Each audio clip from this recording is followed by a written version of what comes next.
आज मेरी यार की शादी है, आज मेरी यार की शादी है, आराम से पार्टी खानी और फिर आराम से सो जानी है। पूरा रसिया मेरा है और मैं ही हुई रसिया का राजा। तुम मेरे सामने मेरा विरोध कर रहे हो सैनिकों, ये सबको ना मार दो। फायर फायर करो। नाचो रे, कितना साल के बाद नाचने का मौका मिल रहा है। ये मजबूर थे लेकिन अब मजबूर नहीं हैं। ये भाई सीधा सीधा बता दो ना यार। अच्छा ठीक है, मैं बता देता हूँ। देखो दोस्त, हमने फ्रेंच रिवॉल्यूशन वाला चैप्टर में देखा था ना कि रिवॉल्यूशन के बाद फ्रांस आज़ाद हो गया था, तो ये लोग ना आज़ादी का जश्न बना रहे हैं। नाचो रे।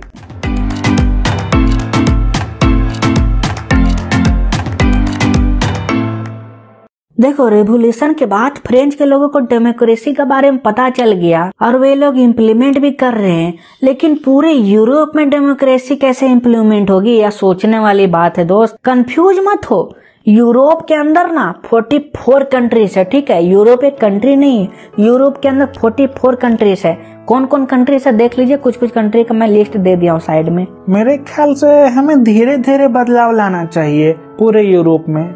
नहीं यार, धीरे धीरे बदलाव लाएंगे तो बहुत दिक्कत होगी। हमें रातों रात सब कुछ बदल देना चाहिए और डेमोक्रेसी इम्प्लीमेंट कर देनी चाहिए पूरा यूरोप में। देख रहे हैं ना, इन सब की अलग अलग थिंकिंग है, सब अलग अलग सोचते हैं। तो ये अलग अलग सोचने वाले लोगों को ना हम 3 कैटेगरी में बांटे हैं। पहला कैटेगरी को लिबरल्स कहते हैं, दूसरा कैटेगरी को रेडिकल्स कहते हैं और तीसरा कैटेगरी को कंजर्वेटिव्स कहते हैं। इनको हम आगे देख लेंगे।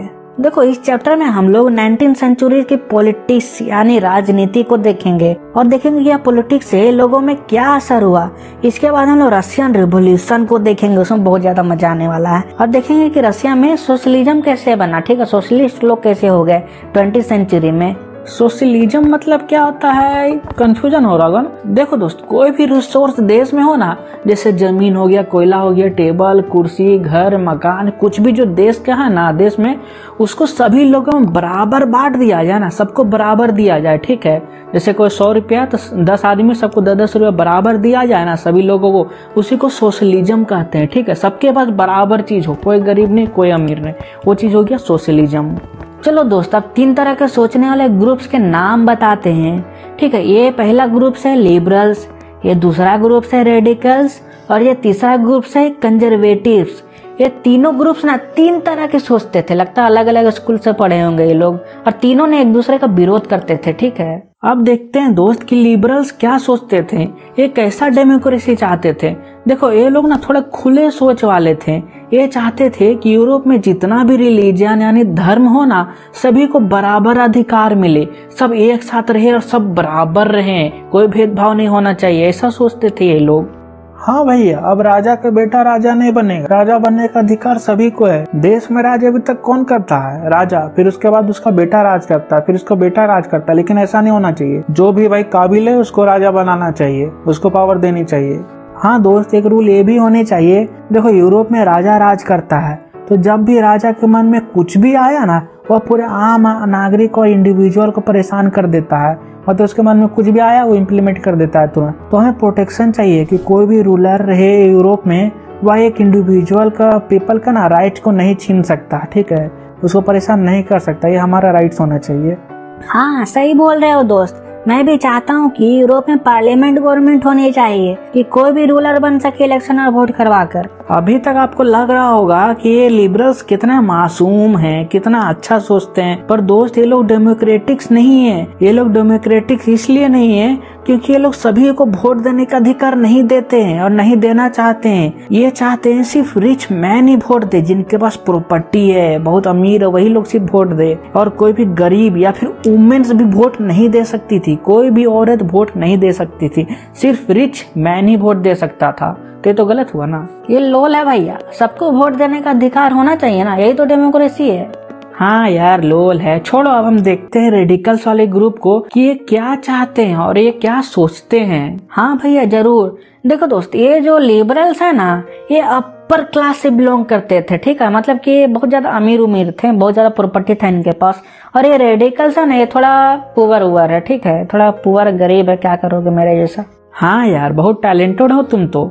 देखो ये चाहते थे कि गवर्नमेंट मेजोरिटी पॉपुलेशन वाले लोग ही बनाए, मतलब जिस ग्रुप का पॉपुलेशन ज्यादा हो ना वह गवर्नमेंट या रूलर को बनाए। हाँ भाई, हम ज्यादा डेमोक्रेटिव्स हैं, ये लिबरल्स है। हम सभी को वोट देने का अधिकार देते हैं, वो वुमेन्स भी हो, चाहे गरीब हो, चाहे अमीर हो, सभी वोट देंगे। हम सोशलिज्म चाहते हैं। हमेशा ये होता है कि ये सारी रिसोर्स यानी जमीन वगैरह जमींदार के पास होते हैं, जिससे वह अमीर होते जाते हैं और हम गरीब होते जाते हैं, गरीब होते जाते हैं। ऐसा नहीं चलेगा। हम सभी के पास बराबर रिसोर्स होना चाहिए, जिससे हम सभी लोग इक्वल रहें। ये बिल्कुल भी पसंद नहीं करते थे ऐसे लोगों को जिनके पास बहुत सारा प्रॉपर्टी यानी रिसोर्स हो। ये इसलिए ऐसा चाहते थे क्योंकि जिनके पास ज्यादा प्रॉपर्टी है वे लोग भेदभाव करते थे और वे लोग गरीब लोगों को थोड़ा मतलब न उतना वैल्यू नहीं देते थे। अब आते अगले ग्रुप पर, ये है कंजर्वेटिव्स। ये बेचारे परेशान हैं क्योंकि ये लोग राजा महाराजा के फैमिली से बिलोंग रखते हैं। तो भाई परेशान क्या है, चलो देखते हैं। जिनके पास अभी पावर तो है लेकिन ये लोग कभी भी चेंज और डेमोक्रेसी नहीं चाहते थे, क्योंकि चेंज होगा तो ये भी बेचारे चेंज हो जाएंगे। लेकिन लिबरल्स और रेडिकल्स तो चेंज चाहते थे भाई, क्योंकि यदि चेंज आए और लिबरल्स और रेडिकल्स की गवर्नमेंट बने तो ये लोग की छुट्टी हो जाएगी ना। इसलिए ये लोग लिबरल्स और रेडिकल्स को अपोज यानी विरोध करते रहे। लेकिन जैसे ही फ्रेंच रिवॉल्यूशन हो गया ये लोग सुधर गए और फिर डेमोक्रेसी या चेंज के लिए तैयार हो गए। फ्रेंच रिवॉल्यूशन के बाद यदि हम नहीं बदलते हैं और ये सब अब नहीं अपनाते हैं, डेमोक्रेसी को नहीं अपनाते हैं, तो ये लोग हमें मार देते ना। हम लोग को मजबूरी में अपनाना ही पड़ा। जान बची तो लाखों पाए। ये है दोस्त 19th सेंचुरी। धीरे धीरे सोसाइटी बदल रहा है क्योंकि नई सिटीज बन गए, इंडस्ट्रीज फैक्ट्री भी आ गए, रेलवेज भी धीरे धीरे एक्सपेंड कर रहा है। हाँ भैया, इंडस्ट्री वगैरह तो आ गया लेकिन इससे बहुत सारी प्रॉब्लम भी तो है। ये ललनवा इधर आ भाई। आया भैया। ये एक वर्कर है यानी लेबर है, देखते हैं क्या बताता है। ललनवा, इंडस्ट्री आने के बाद तुम्हारा क्या हालचाल है, मतलब कैसे कमाओ मारे, थोड़ा बताओ यार। क्या बताऊं भैया, दिन भर काम करके मर जाता हूँ लेकिन लास्ट में ना थोड़ा सा पेमेंट मिलता है। ऐसे चलता रहा तो हम लोग का कहानी खत्म ही है भाई। तो तुम इतना कम पेमेंट में इतना ज्यादा काम क्यों करते हो? अरे यार, मुझे तो थोड़ा सा पेमेंट मिल भी रही है। बहुत सारे लोग तो अनएम्प्लॉयड यानी बेरोजगार बिना काम के घूम रहे हैं, क्योंकि इंडस्ट्री में जब तक काम रहता है उनको रखा जाता है, फिर जब काम खत्म हो जाता है इंडस्ट्री में तो उनको लात मार के निकाल दिया जाता है। इतना ही नहीं, हमारे पास रहने के लिए घर भी नहीं है यार। देखो अभी हमने लिबरल्स और रेडिकल्स वाले ग्रुप को देख लिया ना, तो उनके पास बहुत सारी प्रॉपर्टीज है, तो ये क्या सोचते हैं जरा देखो तो। देखो भाई, हमने बहुत सारे पैसा कमाया है, काफी प्रॉपर्टी भी है हमारे पास, और हमारे यहाँ बहुत सारे लोग नौकरी भी करते हैं। तो हम चाहते हैं कि हमारे वर्कर्स एजुकेटेड और हेल्दी रहें, जिससे ये लोग आगे बढ़ सके। हमें राजा का शासन को फिर से खत्म करना होगा। 19th सेंचुरी की मिड में बहुत सारे लोगों को सोशलिज्म के बारे में पता चल गया कि सोशलिज्म क्या होता है, तो सारे लोग इसकी डिमांड करने लगे, कहने लगे कि सब रिसोर्स को बराबर बांटो, सबके पास इक्वल रिसोर्स होनी चाहिए। और हाँ, जो सोशलिज्म का फॉलो करते हैं उनको सोशलिस्ट कहते हैं। हम लोग सोशलिस्ट हैं क्योंकि हम लोग सोशलिज्म को मानते हैं, फॉलो करते हैं। देखिए, हम चाहते हैं कि देश के किसी भी आदमी के पास प्राइवेट प्रॉपर्टी नहीं होनी चाहिए। मतलब कोई भी रिच आदमी अपना पैसा लगाकर एक फैक्ट्री खोलता है और वर्कर्स को हायर करता है, फिर ये वर्कर्स फैक्ट्री के ओनर को प्रॉफिट कमा कर देते हैं। ये गलत बात है, तो प्राइवेट प्रॉपर्टी होना ही नहीं चाहिए। हाँ यार, हम लोग खूब मेहनत करते हैं और आखिर में फैक्ट्रीज का ओनर सारा प्रॉफिट ले जाता है और हमें कुछ नहीं मिलता है, ठेंगा। इतना ही नहीं, ये फैक्ट्री ओनर्स अपने वर्कर का बिल्कुल भी ध्यान नहीं रखते हैं, उन्हें सिर्फ पैसा से मतलब होता है। मतलब यही बात हुआ ना, बाप बड़ा ना भैया, सबसे बड़ा रुपया। इसलिए ना भैया कह रहा हूँ कि किसी के पास प्राइवेट प्रॉपर्टी नहीं होनी चाहिए। कोई यदि फैक्ट्री हो तो उसको सोसाइटी कंट्रोल करे और प्रॉफिट सब में बराबर बांटा जाए। अब बात यहाँ आती है दोस्त कि सोशलिज्म का आइडिया किसने दिया। तो देखो साइड स्क्रीन में जो 4 नाम दिया हुआ है ना, इन्होंने ही सोशलिज्म का आइडिया दिया है। देखते हैं सबको। देखो, बहुत सारे लोग इकट्ठा होकर कोई एक बिजनेस में काम करें और फिर जो भी प्रॉफिट हो ना उस बिजनेस से उसको आप वापस में बांट ले। ठीक है, बहुत सारे लोग मिलकर एक बिजनेस खड़ा किए और उस बिजनेस से जो भी प्रॉफिट हो रहा है उसको वापस में बांट लिए, तो उसको हम लोग क्या बोलेंगे? कोऑपरेटिव्स बोलेंगे। ठीक है, उसको कोऑपरेटिव्स बोलेंगे, याद रखना। मेरा नाम रॉबर्ट ओवेन है, मैंने भी सोशलिज्म का आइडिया दिया है। मेरा मानना है कि मैं एक कोऑपरेटिव सोसाइटी बनाऊं जिसमें सभी लोग इक्वलिटी हो, मतलब सभी लोग इक्वल रहे, सब इक्वल को एंजॉय करें, सारे लोग मिलकर काम करें और मिलकर प्रॉफिट लें। मेरा नाम लुइस ब्लैंक है। मैं भी चाहता हूँ कि कोऑपरेटिव सोसाइटी बने लेकिन यहाँ कोऑपरेटिव सोसाइटी को गवर्नमेंट कंट्रोल करे, गवर्नमेंट के कंट्रोल में यह सब रहे। मेरा नाम कार्ल मार्क्स है और इसका नाम फ्रेडरिक एंजल्स है।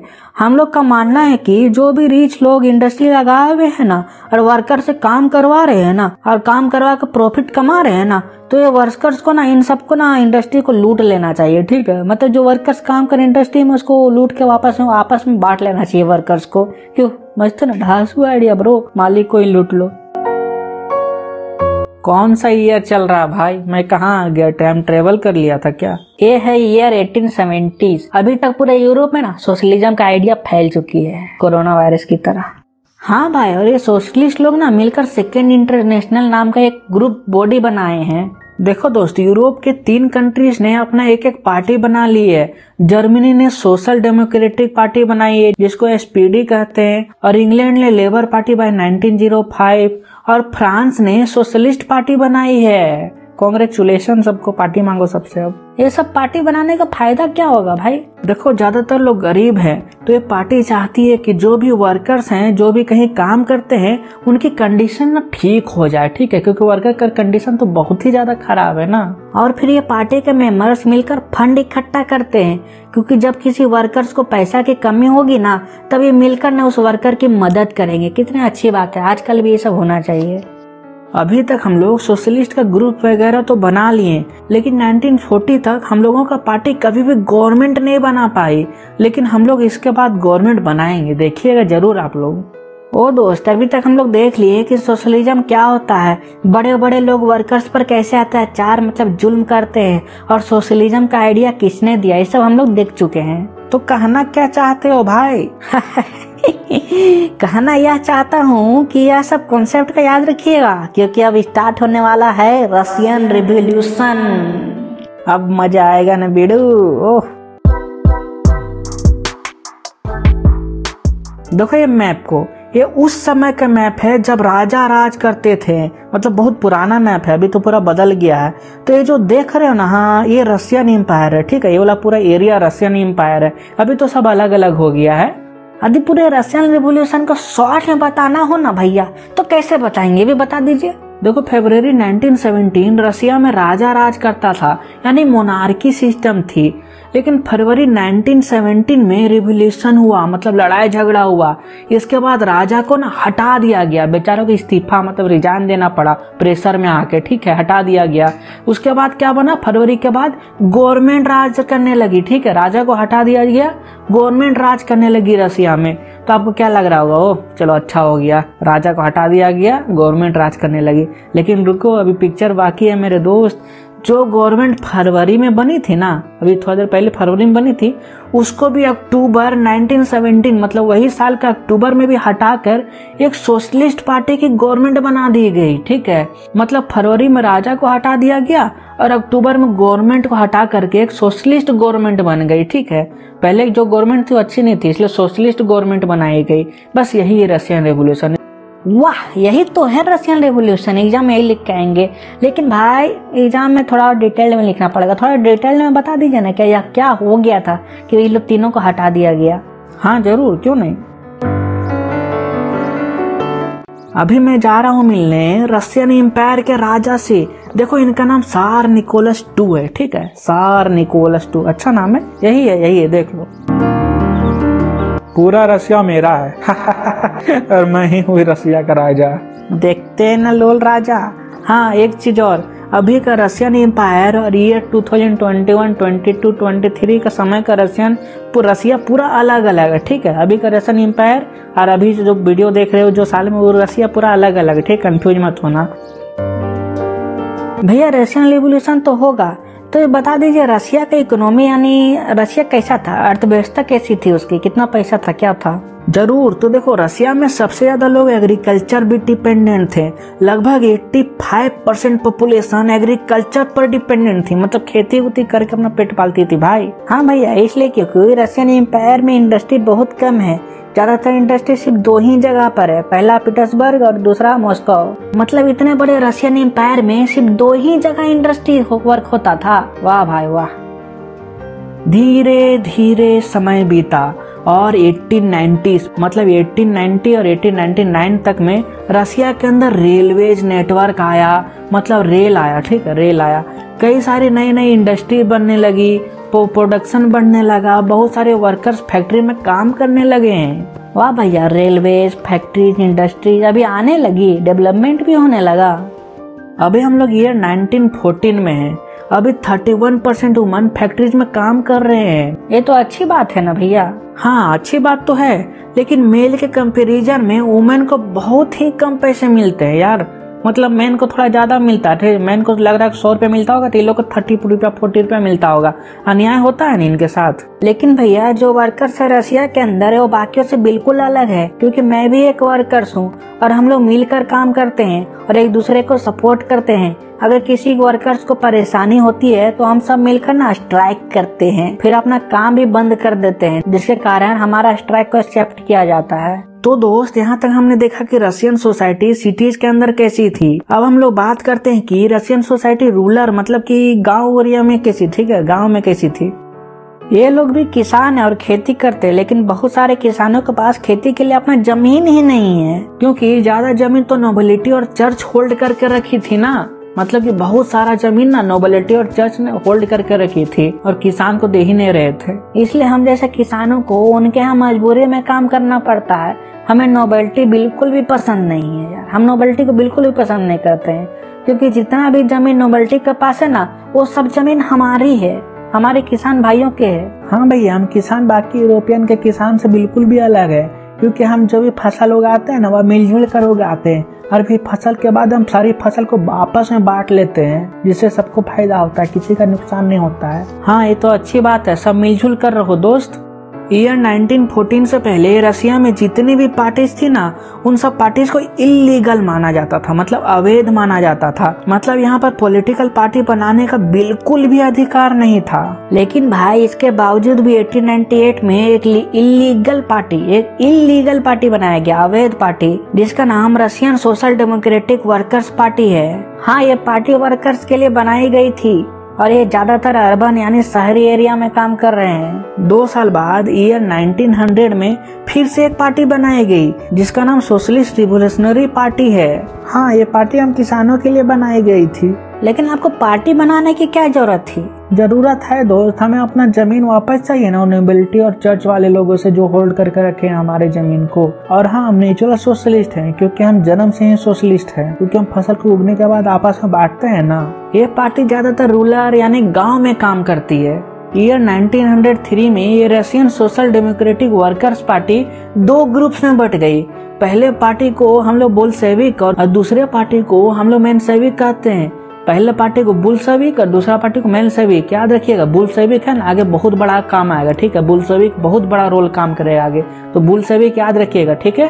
ये जो वर्कर्स पार्टी से टूट कर बना था, इसी को बुल्शेविक कहेंगे। बुल्शेविक पार्टी का हेड मैं हूँ, नाम है व्लादिमीर लेनिन, याद रखिएगा, लेनिन, ठीक है। आगे मैं बहुत इंपॉर्टेंट काम करूंगा और मैं चाहता हूं कि मेरी पार्टी डिसिप्लिन रहे। बाहर का कोई भी आदमी मेरी पार्टी में नहीं आनी चाहिए, सिर्फ डिसिप्लिन और क्वालिटी लोग ही मेरी पार्टी में आ सकते हैं। मेंशेविक पार्टी का हेड मैं हूँ, मेरा नाम जोइस मार्टिक है। हमारा पार्टी में कोई भी ज्वाइन कर सकता है, ओपन फॉर ऑल है। हाँ, ये मस्त चीज है, कोई भेदभाव नहीं चाहिए मेरे को। लेकिन आगे तो बुल्शेविक को देखेंगे ना हम लोग, ये मेंशेविक हट जाएगा। मैं हूँ रशियन एम्पायर का राजा सार निकोलस II। मेरा पास ही पूरा पावर है, मैं ही पूरा रशिया का कंट्रोल करता हूँ, कुछ भी करवा सकता हूँ मैं। रशिया के अंदर कोई भी पार्लियामेंट नहीं है, क्योंकि राजा साहब को पार्लियामेंट बनाने को देते ही नहीं भाई, अपना राज करेंगे, कोई पार्लियामेंट नहीं चाहिए इनको। सारा डिसीजन जो भी रशिया में लेना रहता है वो मैं ही लेता हूँ, चाहे वह डिसीजन सही हो या गलत। मैं ही भगवान हूँ, मैं ही शैतान हूँ, मैं ही राजा हूँ, मैं ही मंत्री हूँ। रसिया और जापान के बीच बहुत दिनों से लड़ाई चल रही है, यानी वार चल रही है, क्योंकि दोनों को ना कोरिया और मंचूरिया चाहिए था। मंचूरियन नहीं, कोरिया और मंचूरिया चाहिए। लेकिन ये जो रसिया है ना, जापान से कई बार हार चुका है भाई, फिर जाता है लड़ने के लिए। ये चुप कर, मैं ही कभी नहीं हार सकता, मुझे कोई भी नहीं हरा सकता। ये सैनिकों, एक और युद्ध की तैयारी करो और इस बार हम ही जीतेंगे जापान से।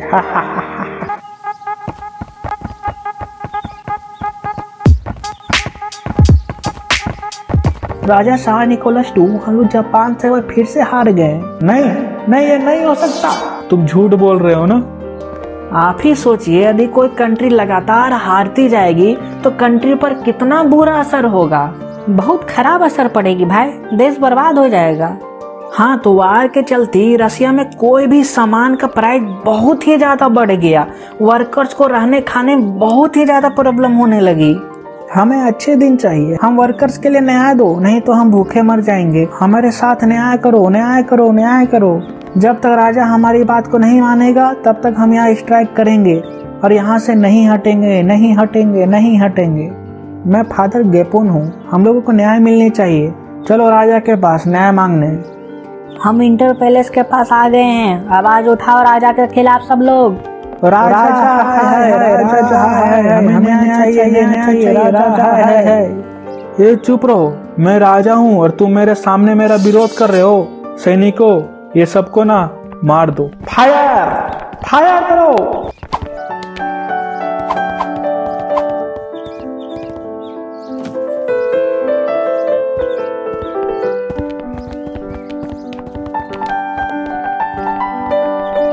राजा के ऑर्डर के बाद लगभग 100 वर्कर्स मारे गए और करीब 300 वर्कर्स ना घायल हो गए। इस मनहूस इंसिडेंट्स को हम लोग ब्लडी संडे भी कहते हैं दोस्त। हम वर्कर्स चुप नहीं रहेंगे, फिर से स्ट्राइक करो दोस्तों। वर्कर्स, डॉक्टर, इंजीनियर्स और लॉयर्स का ग्रुप यानी यूनियन बनाओ और कॉन्स्टिट्यूशनल असेंबली की डिमांड करो राजा से। राजा हमें कॉन्स्टिट्यूशनल असेंबली बनाने दो, उसे लीगल करो, हमें कॉन्स्टिट्यूशनल असेंबली चाहिए। अरे यार, ये लोग तो आउट ऑफ कंट्रोल हो रहे हैं। तो राजा साहब, जब सिचुएशन आउट ऑफ कंट्रोल हो जाए तो ओट घुमाओ, सिटी बजाओ, सिटी बजा के बोल भैया ऑल इज वेल। चुप, बिल्कुल चुप। अरे यार, यदि मैं कॉन्स्टिट्यूशनल असेंबली को अप्रूव दे दिया तो मेरे पावर तो कम होने लगेगा। हमें न्याय चाहिए, अप्रूव करो। कॉन्स्टिट्यूएंट असेंबली चाहिए तो चाहिए, अप्रूव करो। अच्छा ठीक है, एक इलेक्टिव पार्लियामेंट बना लो जिसका नाम ड्यूमा रहेगा, ड्यूमा। ठीक है। ये क्या राजा साहब, ड्यूमा को बनाने की अनुमति कैसे दे दी आप? अरे अभी ये लोग बहुत भड़के हुए हैं। जब ये लोग थोड़ा शांत हो जाएंगे ना, ठीक है, थोड़ा शांत हो जाएंगे तो मैं ये ड्यूमा को ना डिसमिस कर दूंगा, रद्द कर दूंगा। डूमा अपने पहले 75 डेज के अंदर ही राजा ने डिसमिस कर दी, यानी खत्म कर दी। लेकिन 3 महीने बाद फिर से डूमा बनाई गई, लेकिन राजा ने ना उसको भी डिसमिस कर दी। वाह भाई वाह, ऐसे नहीं चलेगा राजा साहब। 2 बार डूमा को डिसमिस कर चुके हैं, अब ऐसा नहीं होगा। अच्छा ठीक है, फिर से दूसरा बार डूमा बना लो, लेकिन इस डूमा में कुछ सिलेक्टेड लोग ही वोट दे सकते हैं। राजा साहब, जो आपके सपोर्ट में है ना, कंजर्वेटिव था, उन सबको भी दे दो अधिकार, वही सबको जा वोट देने का अधिकार दे दो। हाँ, सिर्फ कंजर्वेटिव्स यानी मेरे रिश्तेदार ही वोट देंगे। ईयर 1914 में यूरोप के अंदर कई देशों में वार स्टार्ट हो गया।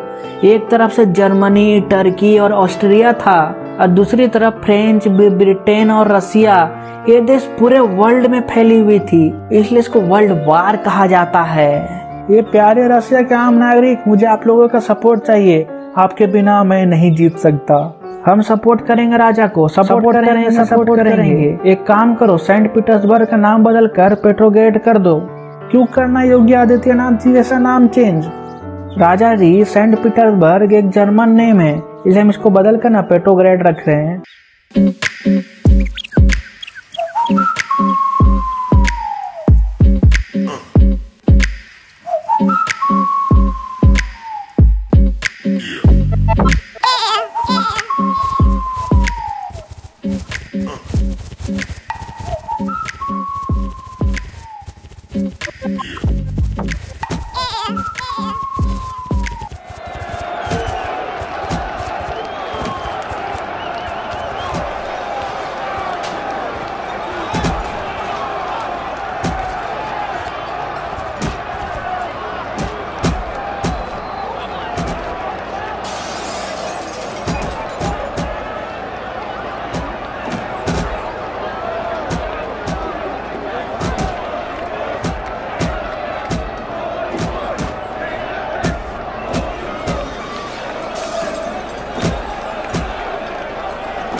नहीं यार, ऐसे नहीं चलेगा। हमारा राजा सार निकोलस II ही बेकार है। हमें उसको सपोर्ट नहीं करना चाहिए। क्यों भाई, सपोर्ट क्यों नहीं करनी चाहिए? देखो हमें सपोर्ट क्यों नहीं करनी चाहिए ना, इसका 3 कारण है, ठीक है।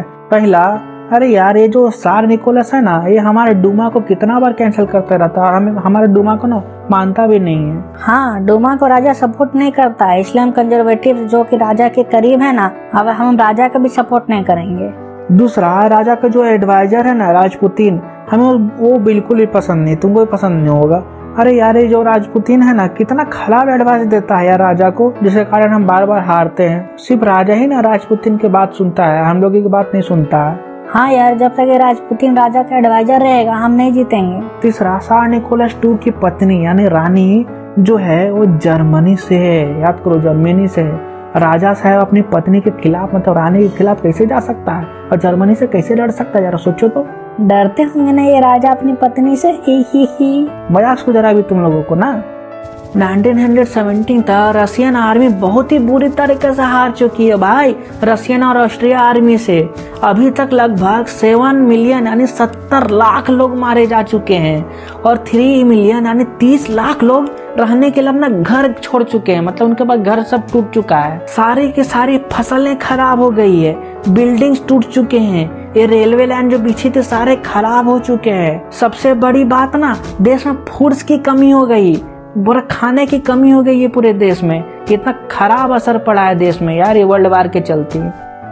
तो देखो रसिया की कैपिटल है पेट्रोग्रेड, उसके बीच में एक नदी बहती है जिसका नाम नेवा नदी है। नेवा नदी के राइट की तरफ गरीब लोग रहते हैं जैसे कि वर्कर्स, और उन्हीं के बीच में ना फैक्ट्रीज भी है, ठीक है। राइट साइड में फैक्ट्रीज और वर्कर है, और नेवा नदी के लेफ्ट साइड में ना अच्छे एरिया है, वहाँ पे विंटर पैलेस है जहाँ राजा वोजा वगैरह रहता है, गवर्नमेंट्स की बिल्डिंग्स है, और वहीं पर ना डूमा भी वहीं पर है लेफ्ट साइड, ठीक है। फरवरी 1917 को पेट्रोग्राड में बहुत ही ठंड पड़ रही है, पूरे देश में पड़ रही है लेकिन पेट्रोग्राड में और ज्यादा ठंड पड़ रही है, और खाने की कमी ना बहुत ज्यादा हो गई है यार। ठंड तो आदमी सह भी लेगा, खाने की कमी बहुत ज्यादा हो गई है। ये सब झेल लेंगे, लेकिन 22 फरवरी को गवर्नमेंट ने फैक्ट्रीज को भी बंद कर दिया। हम ऐसे नहीं रहेंगे, हमें आवाज उठानी होगी, हम सरकार के विरोध करेंगे, आवाज उठाएंगे। पुलिस सैनिकों, उन प्रोटेस्ट करने वाले वर्कर्स पर जाकर नजर रखो, देखे ये लोग मेरे खिलाफ कुछ गड़बड़ तो नहीं ना कर रहे हैं। मैं डूमा को फाइनली सस्पेंड कर रहा हूँ, जिसको जो करना है ना कर लो, मैं भी देखता हूँ। ये क्या, राजा ने डूमा को सस्पेंड कर दिया, डिस्मिस कर दिया। हम डूमा के पॉलिटिशियंस हैं, हम भी जाकर वर्कर्स के साथ देंगे और वर्कर्स के साथ प्रोटेस्ट करेंगे। राजा हाय हाय हाय हाय।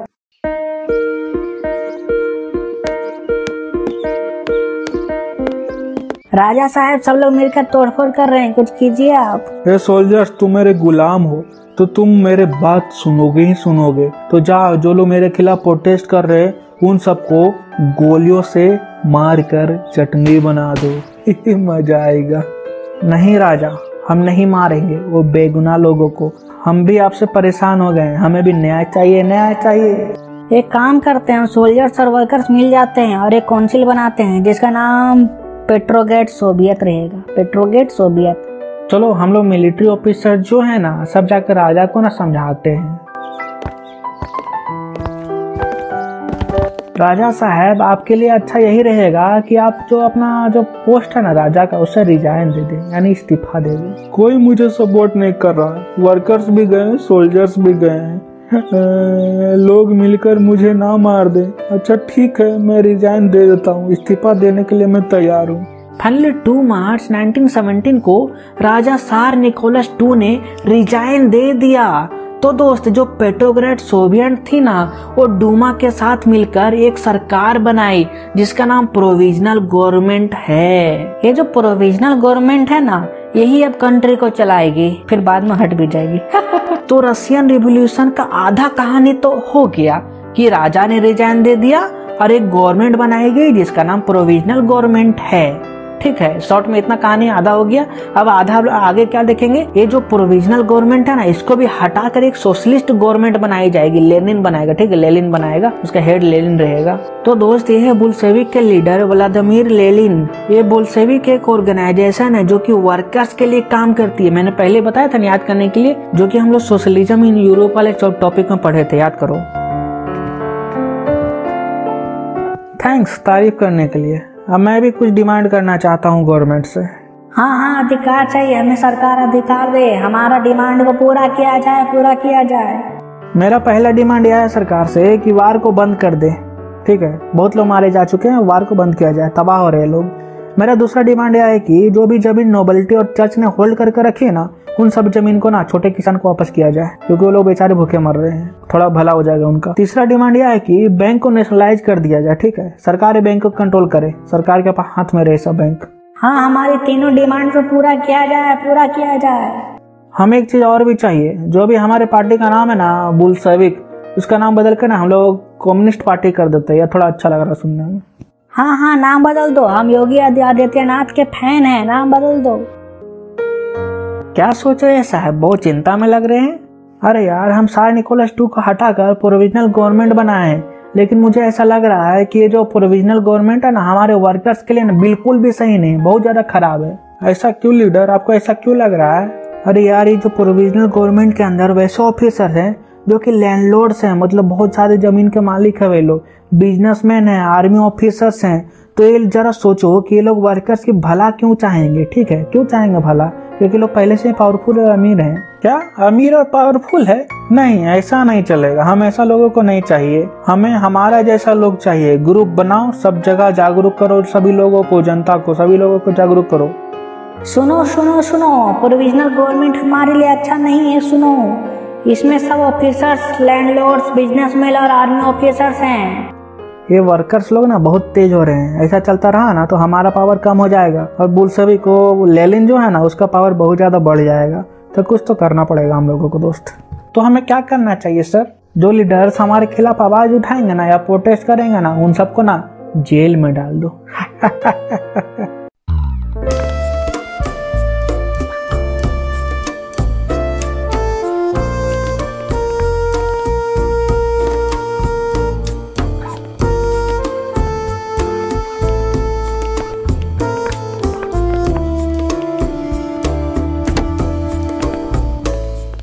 तो देश के जनता देख रहे हो ना, ये प्रोविजनल पार्टी हमारे बेगुनाह शरीफ लीडर्स को जेल में डाल रही है, तो हमें आवाज उठानी होगी। हाँ हाँ, हमें आवाज उठानी चाहिए। प्रोविजनल गवर्नमेंट बहुत खराब है, खराब है, खराब है। आप लोग वर्कर्स और देश का सोल्जर मिलकर पेट्रोग्रेड सोवियत बनाए थे, तो हमारे लिए अच्छा यही होगा कि हम साथ मिल जाएं और इस प्रोविजनल गवर्नमेंट को हटाने के लिए साथ मिल रहे हैं। याद रखिएगा, ये प्रोविजनल गवर्नमेंट खराब है, इसलिए इसको हटाने के लिए हम साथ मिल रहे हैं। जरूर, हम साथ साथ हैं।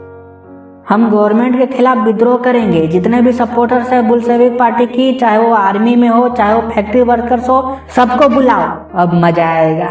हमने पेट्रोग्रेड सोवियत को भी अपने साथ मिला लिया है और मिलिट्री रिवोल्यूशन कमेटी यानी MRC बनाई है, जिसका हेड मैं हूँ, लियोन ट्रोत्स्की। तो तैयार हो जाओ गवर्नमेंट का विरोध करने के लिए।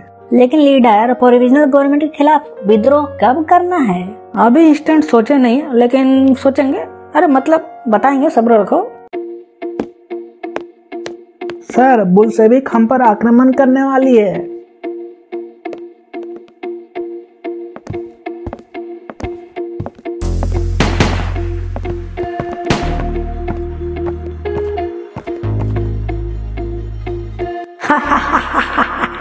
जीत गए हम, यानी बुल्शेविक पार्टी, यानी कम्युनिस्ट पार्टी, यानी मैं लेनिन जीत चुका हूँ। अब जैसे ही बुल्शेविक जीती तो व्लादिमीर लेनिन के पास पावर आ गई। पावर आते ही मैंने बैंक को नेशनलाइज कर दिया, मतलब अब सरकार से बैंक को कंट्रोल करेगी। इंडस्ट्री को भी नेशनलाइज कर दिया। तो दोस्त, आपको तो पता ही होगा कि मुझे प्राइवेट प्रॉपर्टी बिल्कुल भी पसंद नहीं है, इसलिए मैंने लैंड यानी जमीन को ना सोशल प्रॉपर्टी डिक्लेयर कर दिया। मतलब अब जमीन को एक आदमी के नहीं बल्कि सबका हो गया। वो बोलते हैं धर्मशाला, वही वाला हाल हो गया। इतना ही नहीं, अभी और भी है। मैंने अलाउ कर दिया कि जो भी छोटे किसान यानी पीजेंट्स है, वो नोबिलिटी की सारी जमीन को छीन ले। मैंने आर्मी ऑफिसर्स की यूनिफॉर्म भी चेंज कर दी और टोपी लगा दिया एक रेड कलर का। और हाँ, अब पार्टी का नाम ना बुल्शेविक को बदल कर ना रशियन कम्युनिस्ट पार्टी होगा। नवंबर 1917 में बुल्शेविक ने इलेक्शन करवाया कॉन्स्टिट्यूशन असेंबली के लिए। हम तो इलेक्शन जीतेंगे ही, क्योंकि हम प्रोविजनल गवर्नमेंट को हरा चुके हैं और देश के लिए कितने अच्छे अच्छे काम किया हूँ मैं। साहब थोड़ा घमंड कम कीजिए। क्या हुआ, ऐसा क्यों बोल रहे हो? जेल में डलवा दूंगा तुझे मैं। क्योंकि मैं इसलिए ऐसा बोल रहा हूँ ना, क्योंकि आप इलेक्शन ना हार चुके कॉन्स्टिट्यूशन असेंबली का। क्या ऐसा नहीं हो सकता? अभी अभी मैं इस कॉन्स्टिट्यूशन असेंबली को डिसमिस करता हूँ। अब जो भी गवर्नमेंट बनेगी वह मैं ही बनाऊंगा। फ्यूचर में कोई भी इलेक्शन नहीं होने वाला है, मैं ही लीडर रहना चाहता हूँ। अब आप जर्मनी के साथ जाकर हाथ मत मिला लीजिएगा। वेरी गुड आइडिया, मैं चला जर्मनी के साथ हाथ मिला के फिर से लड़ूंगा। जर्मनी और रशिया कितना बड़ा दुश्मन है यार। अरे ये लेनिन जाके उसी के साथ मिल गया, अब तो कहानी खत्म लेनिन का। ये भगवान। चुपके से तुम लोग एक्टिव हो जा, और जो भी लोग मेरे खिलाफ आवाज उठाएंगे ना, उन सबको पनिश करो चुपके चुपके। हे भगवान, जिसको हमने अच्छा समझा, जिसको हम ज्यादा अच्छा आदमी समझ रहे थे, वो तो बहुत खराब आदमी निकला, जिसको हमें जीता है इतना लड़ झगड़ के मरकर। अब ऐसा नहीं चलेगा, अब सिविल वार होगा। इतना लड़ाई करेंगे कि आखिर में लड़ने के लिए कोई बचेगा ही नहीं, सब मारे जाएंगे। चलो छोड़ो, हटाओ, सिविल वार करो। हम अपना अधिकार वापस चाहिए हमें, चाहे कोई बचे या ना बचे। बुल्शेविक को हम हटा के रहेंगे, लेनिन भी हटेगा। ये सिविल वार किनके बीच होगी? तो देखो, ये सिविल वार ना जनरली 3 तरह के लोगों के बीच होने वाला है। पहला रेड पीपल, दूसरा ग्रीन पीपल और तीसरा व्हाइट पीपल। तो देखो, रेड वे लोग हैं जो कि लेनिन के सपोर्टर्स हैं, ठीक है। लेनिन का दोस्त मतलब उसका जो सपोर्ट करते हैं उनका है, यानी बुल्शेविक के सपोर्टर्स हैं, उनके जो काम करते हैं बुल्शेविक वो है, ठीक है। और ग्रीन वो लोग हैं जो कि किसान है, पीजेंट्स है। हरा भरा जो उगता है ना खेत में, हरा भरा रहता है ना, इसलिए कलर इसका ग्रीन रखा गया है, ठीक है। और व्हाइट वे लोग हैं जो कि सार निकोलस II के सपोर्टर्स हैं, मतलब जो कि अभी भी सार निकोलस II को ना याद करते हैं कि भाई उसने रिजाइन क्यों दे दिया, वही अच्छे राजा थे। तो वही लोग हैं व्हाइट पीपल। तो समझ गए, रेड पीपल, ग्रीन पीपल और व्हाइट पीपल को याद रखना भाई।